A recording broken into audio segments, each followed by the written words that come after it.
Welcome to another episode of How to Be Happier for Entrepreneurs. Hope your day is going amazing. We have a fantastic guest on today.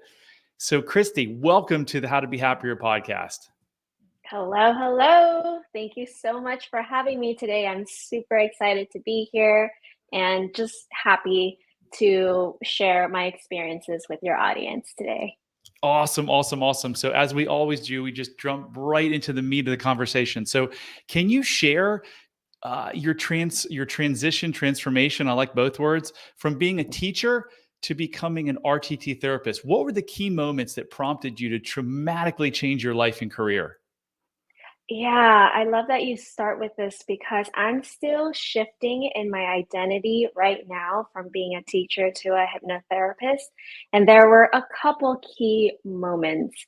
The first time I ever experienced hypnotherapy, I just felt this huge weight lifted off my shoulders, and I knew something was going to change dramatically. I didn't know right away, but I just knew there were bigger things coming. I just felt a huge major shift in my body, my mind, everything.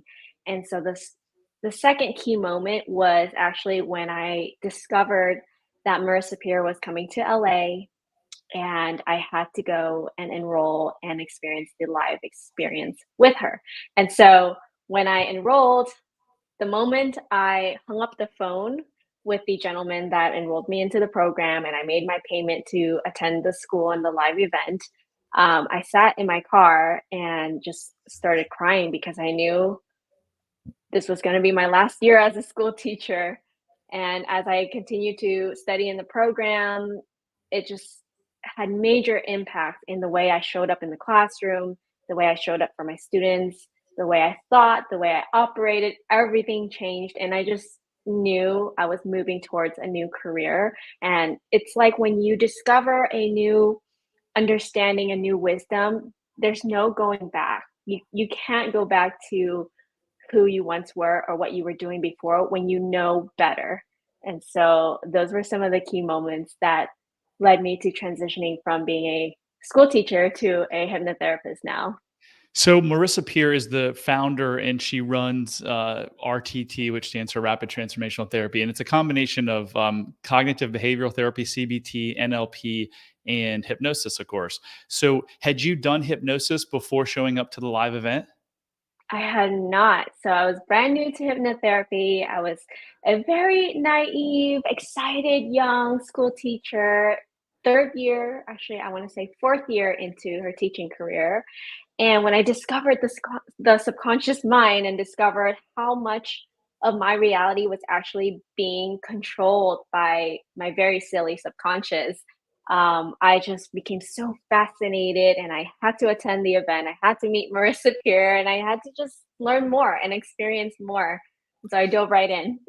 So, tell us those changes, and then we're going to come back and we're going to ask what actually happened in those hypnosis sessions. But the changes that you said were so profound in the classroom, what were they specifically? Yeah, so I realized that very seemingly harmless interactions can be quite mm, influential in a child's life. And so when I showed up in the classroom, I was very aware and cautious of the words I was using, the my mannerisms, how we started our day. So in my classroom, every single day, before any math is being taught, we start with affirmations. And so we would say our affirmations out loud at the beginning of the day, every single period that I taught. And then we would move into check in questions. So in my Google Classroom, I would ask a question every single day, and it would have nothing to do with the schoolwork. It would have everything to do with how is your heart feeling? What was your win yesterday? What was your win today? Or what would be a win for you today? So things like that, so that we start our day with mindfulness and really checking in and seeing how everyone's doing. And so, did you learn that conversations with children are so influential? Did you learn that in the hypnosis? Pretty much. I mean, I knew, but not to the degree that I understood later on, because now that I'm I've done more hypnotherapy sessions. There are so many very innocent scenes that come up that are influencing our everyday behaviors. And we always think that we need to have some kind of traumatic event um, that would require us to go to therapy. But in reality, every little interaction we have as we are developing is a programming experience that stays in your subconscious, that stays in your mind, that controls your behavior. It's incredible, isn't it? Yeah. Had you gone to therapy before at all in your life? I had gone to talk therapy before in my early 20s when I was an undergrad and a graduate student. And how did that go for you? It was not for me, to be honest. I didn't find it helpful to talk about my problems and talk about the things that were hard for me. And now, knowing what I know, it makes a lot of sense because if you're using your conscious mind, your analytical mind, your logical mind to talk about your problems, it's hard to get to the root cause when what's actually the thing that's controlling you and controlling your behaviors is your subconscious. It's the non-analytical, non-logical mind. It's like a child. And so when I understood that afterwards, I realized, oh, that's why talk therapy wasn't for me because the things that were influencing my behaviors weren't coming from logical things, weren't coming from my conscious analytical mind. It was all coming from silly subconscious beliefs from my childhood, from things I experienced in the past. So you say silly, but I know you don't really mean that. Mhm. We like to say that, but it really is just the brain doing exactly what it should be doing, thinking it's like keeping us safe and alive, right? Exactly. So when I say silly, I like to think of the subconscious mind as an innocent child. It takes everything at face value. It takes everything literally. So that's why we have to be very careful with the words we use and the thoughts that we think, because our subconscious will take everything literally at face value and try to implement it. And so I use silly as a lighter way to say, oh, it's like not your fault. Your subconscious doesn't know any better. It's just trying to get you the thing it thinks you want. Yeah. So, what you have to understand if you're listening to this and you're struggling is that these thoughts are just keeping you from facing something that your mind thinks is even more scary or more hurtful. So, part of the work that we do is just to show you that these thoughts really aren't as scary and true that you think they are, so that you can then, once you realize the source and what created it, then whatever the symptom is that talk therapy just wants to talk about every week over and over and over again, you can actually just stop the symptom, right? It's just stop whatever, if it's anxiety, eating, depression, whatever it is, right? Yeah, exactly. When we have a conversation with our subconscious, our inner child, it can be logical and it can undo what it's trying to do and it can move towards the thing you want it to move towards once you have that awareness and that conversation with it. So how have your early life experiences shaped and influenced your understanding of self-love and relationships and what you do now? Yeah, so I'll share one of my scenes that showed up during my first hypnotherapy session. It was a very innocent interaction with my mom. I was 5 years old and I had my friend come over for dinner.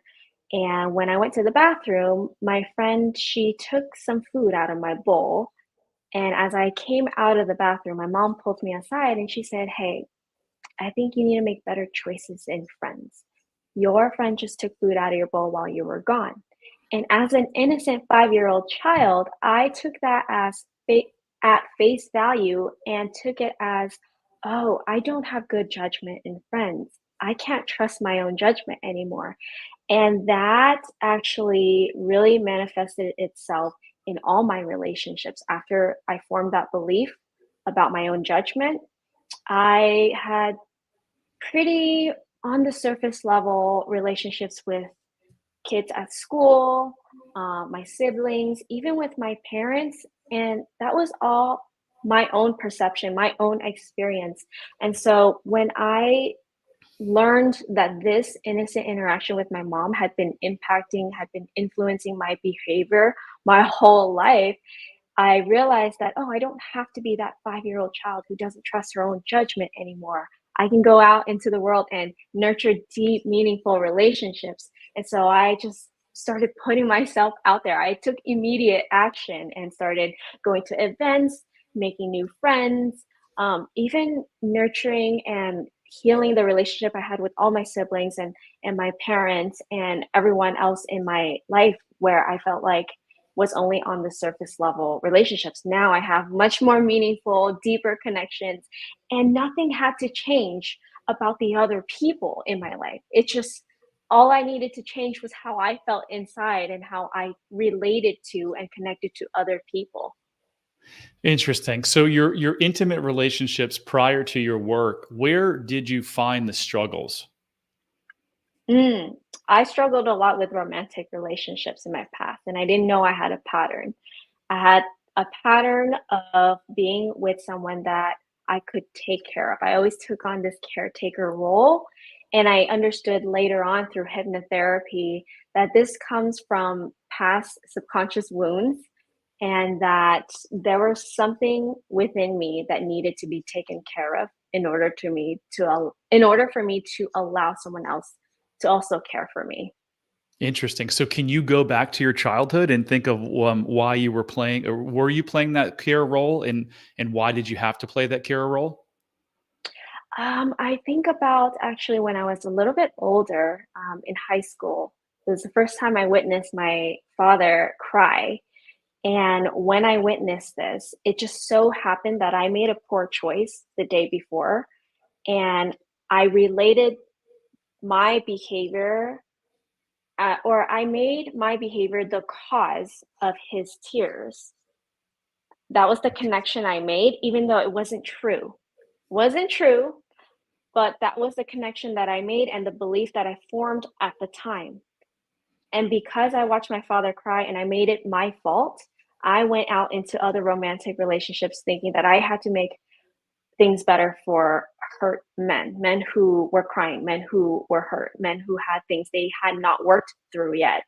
And I had to go into their lives and fix it or care for it or nurture it and take care of it. So And then how did that work for you? didn't work very well. Nope. And tell us why, like, because someone's listening to this and you're saying that was in your shoes, that used to be in your shoes, is now in the shoes that you used to wear. I mean, that's the best way of saying it. Mhm. What were the actual problems that manifested themselves in those relationships?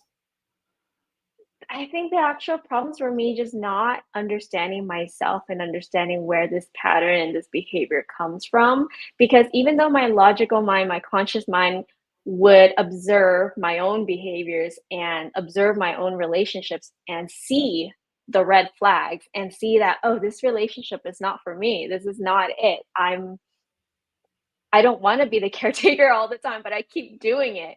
And so Oh, just from understanding myself better, I was able to break free from that and actually go for what I actually want. so you matched with partners who had a big need to be taken care of. So, and that could cause all kinds of problems. Okay, I see that now. So now it's been about a year and a half, because I was actually at that same week long training you were at, which was amazing back in October of 2022. Since then, has anything changed in your romantic relationships? Oh, yeah, dramatically. So, literally 3 weeks after our 5-day training, I met my partner and I've been with him for a year and a half now. And during that live training, we did several practice sessions on my relationship patterns. It was at our training that I discovered my relationship patterns and why I was doing the things I was doing, why I was behaving the way I was behaving. And it only took 3 weeks after the event for me to meet my partner, and it has been the most fulfilling, nurturing, wholesome, beautiful relationship I've ever had in my life.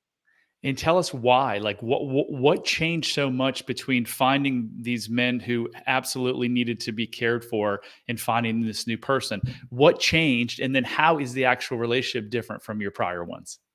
Oh, yeah. So it was so funny at first because I caught myself feeling discomfort the moment I first met him. And this feeling of discomfort, I recognized later, was an unfamiliarity. I had made it so familiar to be with men who needed that emotional support, men who needed caretaking, that when I met a secure and confident and very attentive man, healthy man, I was uncomfortable and I felt this like Wow. avoidance at first. And then I realized, oh my goodness, no, it's just something I didn't recognize. Like now I recognize it. And that's what happens when you understand your subconscious and you rewrite that story, and now you're able to recognize the things you want to have in your life. You want the things you want to attract, the things you want for yourself. You recognize it, and it sounds crazy saying out loud, but it's as simple as that. You recognize what you want, and then you go for it. Incredible, right? Incredible. Hmm. And you were fortunate to find this at an early age. I mean, some people go their whole lives, and it wasn't until I was 47 years old that I learned this stuff. And since then, my last 3 years have been the best years of my life, including my relationships, my health, my business success, all from just going back and figuring out what are these stories that I keep telling myself that I don't even know I'm telling myself, that are buried in my subconscious mind, that are only trying to keep that 6-year-old little boy inside me safe, right? Safe and protected. Yeah. It's amazing stuff. It's amazing work. So I know when we talked last time, you're facing some health challenges. Can you tell us about those, and how do you connect physical ailments to mental and emotional well-being? Yeah, so I didn't realize I still felt insecure until recently. I had a huge shout out from a friend. He's a YouTuber and he made a shout out on his YouTube channel about me, and I started getting all this attention and I felt really insecure and closed off. And even though I know I've come such a long way and I'm confident and secure, I found myself facing anxiety and feeling like I wanted to hide. And then I had to think, okay, where is this actually coming from? Where are the other insecurities in my life? And so I've been long struggling with chronic stress, gut problems, and imbalanced hormones. And I also have eczema. And so when I realized that I still have insecurities in my life that I need to work through, um, it just made sense that I was feeling insecure in my work life, because your body and your mind is all interconnected. And so I realized, okay, I can't just work in one area of my life. I have to work in all areas of my life to be productive. Because otherwise, if you only focus on the business aspect or the success aspect and you're not working on the health and the physical, it's counterproductive. And so whenever I face something that might seem like just an on the surface social business problem, it's probably another problem somewhere else too. And so I made that connection, and I've been working on my gut health and my hormones. I got lab work done, and right now I'm in the process of just, holistically healing my body, my mind, and I know that this will help me show up better in my business as well. So you believe that the eczema and the gut issues, and the hormone issues have something to do with the chronic stress that you felt for years? Oh, for sure. Yes, Yeah. definitely. And Mhm. in your work, did you figure out the source of that chronic stress? I think it's just a combination of all sorts of things I've dealt with in my romantic relationships, in my childhood, in the classroom as a school teacher. And so I've done so many sessions where I've seen a lot of scenes um, in all ages of my life, all stages. So when I was a kid, when I was a teenager, even in my 20s, they all come up. And as I reach new levels, I still continue to do more hypnotherapy sessions because we're always going to have something to work on. For sure, for sure. And behind me, there's a book by Gabor Mate. It's a 500-page book called The Myth of Normal. Have you read that book yet? I started it last summer. I didn't complete it yet, but I know it's a good one. Yeah, so the whole book is on how chronic stress creates illnesses and creates most of the illnesses in this world. And so if you're struggling, if you have an illness, if you have an autoimmune disease, or if you've gone to the doctor and they've used their word that I love so much, idiopathic, which means no known causes. There's always a known cause, and it's because your body's out of ease. Mark Mincola Mhm. says that the opposite of self love is self-contempt, and self-contempt leads to disease of the body, and disease leads to disease. So if you have Mhm. an illness and you haven't been able to figure it out, and the doctors just keep telling you that it can't be figured out or it can't be cured, or that you should be using some type of drug, go take my simple quiz at bradchandler.com/quiz, and it will tell you if you lack self-love or you have mild self-love, there is a really good chance that's from these stories that Christy and I are talking about from your childhood that could be causing you chronic stress, that could be leading to your illness. What do you have to lose but 3 minutes? If you've got something and you can't cure it or you can't figure it out, this might be the first step of a journey that ends up changing your life. And if it changes your health life, I can promise you it's going to affect your relationships and your business and your net worth and everything. So anyway, go take that quiz right now, bradchandler.com/quiz, and see your results and maybe start a journey that could forever change your life. So Christy, I know you've helped entrepreneurs, high achieving entrepreneurs, overcome imposter syndrome and self-doubt. Could you share a memorable client story? We talked about perhaps a sales professional who tackled his inferiority complex. Would you share that with us? Yeah, so not too long ago, and I'm still working with him now, but I had a client come to me. He's achieved a lot of success. He's a salesperson, and he came to me with this inferiority complex that he had been trying to resolve for years. He had been going to talk therapy since 2010. Wow. And when he enrolled, he was super excited because he knew that it was something subconscious. And he was right, because after one session, it was resolved, and he was just so amazed. He couldn't even believe it himself. And I said, it's rapid transformational therapy for a reason. You get rapid results. And since then, he's enrolled his fiance, and I've been working with him and his fiance for the past 3 months now. And he's a different person. He's just so much more confident, so much more at peace.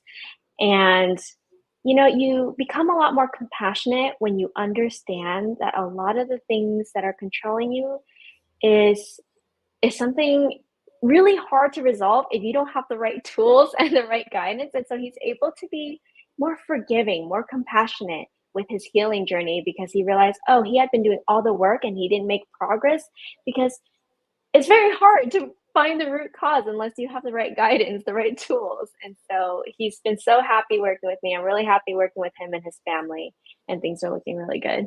So has anything changed in terms of his business success? Oh yeah. So he made President's Club while working with me.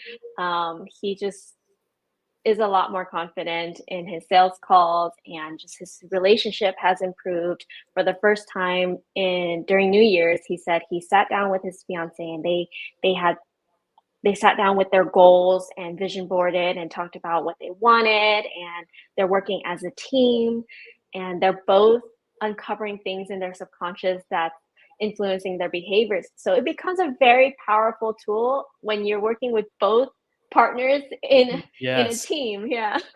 Yes. So Brent's a client of mine, and I'm saying his name because he was on my podcast and he said it publicly. But we worked with his wife and him, and he was like, "It was so awesome to be able to have my wife help me." But he said something at the end of our podcast, which was the last podcast or the podcast before this. At the end, he goes, "Brad, I was doubtful about signing up and paying your fees." He was like, I'm a business person. I'm like, how am I going to get the returns? Because he wasn't coming to me to make more money. He was coming to me from a sense of overwhelm and racing mind. And he said, do you know that in the 6 months, I think it's been 5 months, he said six, that we've worked together, my income has doubled. And he was already doing good when he came to me. But I said to him, does that make sense? Why? Because most of our clients, when they have these limiting beliefs and this subconscious thoughts controlling them, they're in a fight or flight state, right? If you've got a lion chasing you, how can you really do a good job in your business and think creatively or strategically? It's really, really hard. So what Christy and I Mhm. do is we help you in a matter of hours kill that proverbial tiger chasing you. Then you can take a deep breath and be like, oh, okay, now I can make this move and that move and that move. So it's amazing what you're doing. And it's amazing how fast this stuff, like I went to 30 years of therapy, and in 3 hours, my life changed dramatically because we used the right tools finally, right? Exactly, exactly. So what advice would you give to entrepreneurs listening to this podcast who might be facing a similar challenge in terms of um, how to overcome self-doubt in advance of, in both their personal and professional life? I think entrepreneurs and high achievers would benefit a lot from understanding that their personal life and their business life is very, very interconnected. And so it is such a powerful investment to use a tool, whether it be hypnotherapy, whether it be meditation, whatever it is, use some kind of tool that will help you connect to yourself, have this self awareness, understand yourself better. And that way you have more mental clarity, you have just a better state of being in order to run your business, in order to make good connections, nurture your relationships, live a good life, and live a healthy life. And so, as long as you understand that they're all interrelated, just keep that in mind when you operate, when you move about the world, and do what it takes to understand yourself, connect with yourself, take time to really have a mindfulness practice. Yeah, because it's in those moments where you can access your subconscious mind, right? And figure out what are these limiting beliefs that are holding me back? This imposter syndrome.